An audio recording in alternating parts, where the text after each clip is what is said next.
NaVi, the team from the Ukraine or CIS region, recently attended DreamHack Malmö in Sweden and finished in second place after a 2-0 loss to the Swedish team Ninjas in Pyjamas.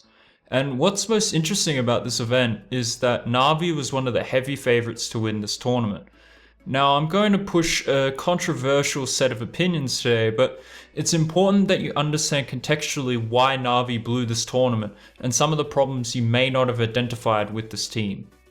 So first and foremost, NaVi was one of the heavy favorites going into this event, mainly because out of the 16 teams attending this event, they were most likely the second best, if not the best team.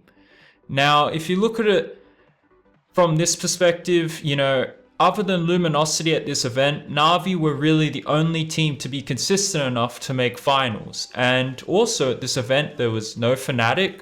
You have to look at the other teams at this event that were there, like Envious, who were in a mad slump.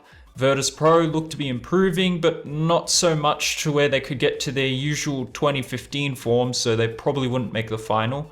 NIP hadn't had any results prior to this LAN to show that they could do any sort of upset or even make it to the final. Astralis, they have a tendency to choke in the semis and generally haven't looked good enough to really beat Luminosity or NaVi, and they've lost to NaVi every time in the past that they faced them in a final. On top of that, NaVi had the easiest group with only CLG, G2 and Godsent in order for them to progress through. Now, out of those teams, probably G2 would perhaps be the most threatening, if not Godsent.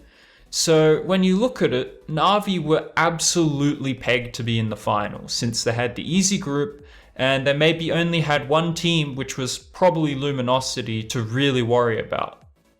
But here's where it got to the point where NaVi really became the favorites. Once Luminosity was knocked out by the Chinese Tyloo team and it was announced that Guardian would be returning, there was almost no doubt that NaVi would win this event.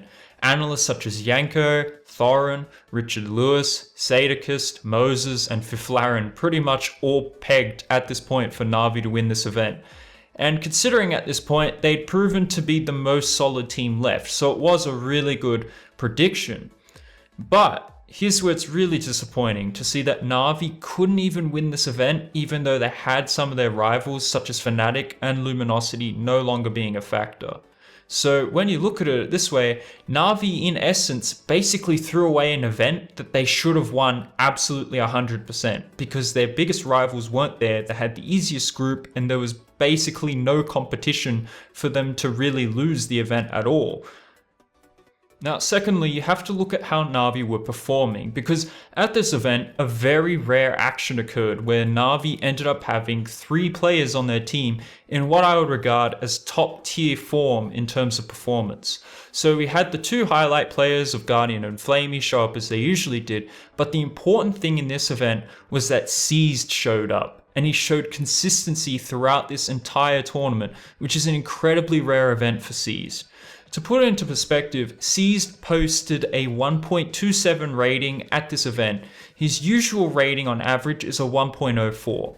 Now at this event also his KD differential was a positive of 58 frags. Now the last time he played an event like this was ESWC 2015 where NaVi won and he posted a rating of 1.26 and a KD differential of 57 frags, so it's pretty much an identical performance.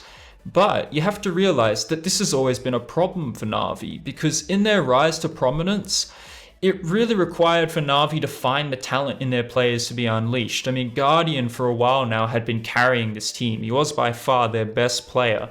But since the procurement of Flamey and him finding his consistency, NaVi have been able to shell out top 4 performances.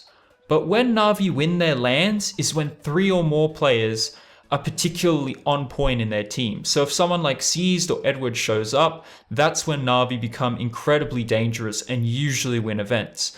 Now, I have some statistics to back this up. So now in 4 out of the 6 times NaVi has won a title since procuring Flamey, Seized has also posted ratings above 1.10, and that's a really good rating. And in 5 out of those 6 titles, Seized's rating has been above 1.0. So as you can see, NaVi usually win the tournaments that Seized shows up in, And it's clear that NaVi require that extra effort from Seized or Edward or even Zeus to push this team over the line in order to secure victory.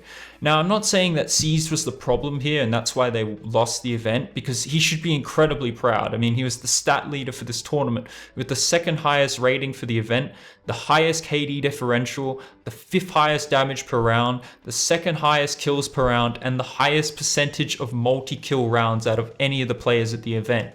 But I'm trying to outline that there's a fundamental problem with NaVi this tournament in that Seized was a huge stat leader and they had 3 players performing and yet NaVi still couldn't win. And we're going to get into why this happens later on. So as for the other players on NaVi, you may think maybe they didn't perform quite as good. That is somewhat true. I mean, Guardian was maybe not in the form of his life, most likely due to his injury, but he posted a 1.09 rating, which is pretty solid.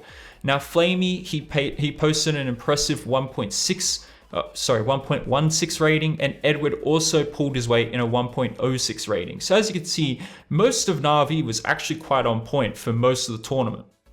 So here's where I'm really going to get controversial, because in my opinion, I'm going to put this perspective out there that NaVi are chokers. Now, you got to understand what I mean. Since procuring Flamey, NaVi have been in 14 finals. Now, just guess how many they've won. Just guess. Alright, it's 6. Now, I mean, that's not a terrible statistic, but that's less than a 50% win rate for all their finals. Now, the statistics continue, however, and they're not getting any better. Every time they've met Fnatic in a final, they've lost. 50% of the time they meet LG in a final, they've won or lost. Every major final they have been in, they've lost. Not to mention that the first map that they give up, they give a really good fight. Particularly at Cluj, you know, they gave a really good fight on Train to Envious, and then they got smashed 16-5 on Cobblestone. Well, same thing happened at Columbus. Again, a close 19-17 loss to Luminosity on Mirage. But then again, they lost the motivation and they got crushed 16-2 on Overpass. NaVi have lost within these 14 finals 6 best of 3 finals, and in all 6 of them, they've been 2-0'd in every single one of them. So this team has a fundamental problem when it comes to finals. When they make a final, there's no guarantee that they will win, since they only have a win rate of 43% of the time of winning a final. And that when they lose, they start to choke or lose confidence or argue with each other, and just completely the team just breaks down after the first map.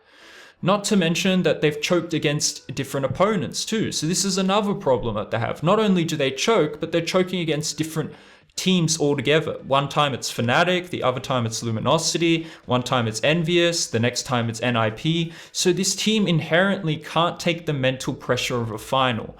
And it's not like they keep getting shut down by the same team over and over and over again like LDLC used to, since they've lost to different opponents in completely different finals. So NaVi may say that they're not chokers, but the statistics say otherwise. And if that was the case, that they weren't chokers, then they would win a majority of their finals, and they also wouldn't lose by getting 2-0'd so easily. And if they win, they'd win and they'd be the favorites and they'd win it in stunning fashion and just destroy everyone. But most of their wins are actually 2-1s or very close best of 5s where they win 3-2. To wrap up, in the 6 finals that they have won since picking up Flamey, there is a positive statistic here. They've beat Astralis twice, so every time they've met Astralis, they beat them. They beat the old Envious with Shocks and Smiths once. They beat Cloud9 back in the summer of 2015, and they beat the old Kenny S Titan and the new Luminosity roster once. So when you really look at it, yeah, their wins are sort of impressive, particularly the Envy and probably the Cloud9 one, and also the Luminosity one. But when you really think about it, the Kenny S one, I don't really give much weight to, because Titan weren't really that great of a team, particularly especially during that period, because Kenny S was kind of coming out of his god mode. And the Astralis ones, well, they're good, but I mean, then again, the times that they beat Astralis wasn't particularly in top form. Now, I'm going to finish and say that I like NaVi as a team, right? I have lots of respect for them. You know, I don't hate this team. I'm not trying to pick on them. I'm not trying to make a meme out of them. I'm just trying to push out a statistic and show you guys there really is a fundamental problem with this team and that they need to change something sometime soon. Whether it's a mindset or a player, I don't know. But Guardian, for me, is so far player of the year. I mean, the guy's been pushing out top performances all over. He had maybe 2 lands because of his injury that weren't particularly great. So we'll see after this what he's like, especially after he's got his injury supposedly repaired. Flamey looks to be a top 5 talent. You know, he's a really good player. Seized is picking up his consistency. He's becoming a much more reliable player, especially compared to what he was like in 2015, where most of the year he was just on or off, hot or cold. He's actually getting a lot better this year. Zeus, he's doing okay. I think generally well enough to make himself viable in the team. And I mean, Edward is just a solid kind of player. You know, you give him the pistol rounds, he'll win it for you, which is incredibly important. But also, he can rifle sometimes and make the difference in a match, but not a lot of the time. So when you look at it, I would have to say that NaVi are probably the second best team in the world for 2016 so far, especially when you look at their consistency in making finals and in the way they play, how deep their map pool is, with really only Cash being their worst map, and how they generally make good matches, especially against opponents like Luminosity and particularly Fnatic when they do have best of 5s.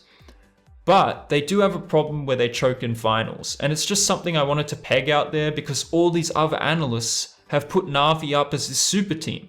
And it's rightly so that they make them a super team because, you know, making that many finals is a really great effort. It seriously is.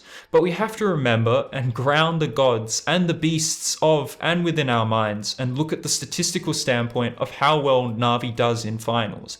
So if you see NaVi in a final again, don't count them out, but don't favorite them either. They're not going to win every final. If they're against someone like Astralis, sure, they'll probably win, or against a Cloud9 or some other really weak opponent. But if you put them against Fnatic or Luminosity or even Envious, they might not win it, depending on how well they're playing. And then again, I mean, Envious isn't in the greatest form, but if Envious get their form back, then yeah, I mean, to a certain extent, you might have to put NaVi in like a kind of 60-40 category as to whether they can win or not. Now, NaVi, they should have won this event, but they didn't, and it's probably because they're chokers. I mean, I don't want to push out that they are chokers, but the statistics do lead to that. And maybe they're even worse chokers than Richard Lewis. If you enjoyed the video, like, comment, and subscribe. Also, for hitting 500 subscribers, I'm doing a giveaway. The link is in the description, and I'll catch you guys in the next video.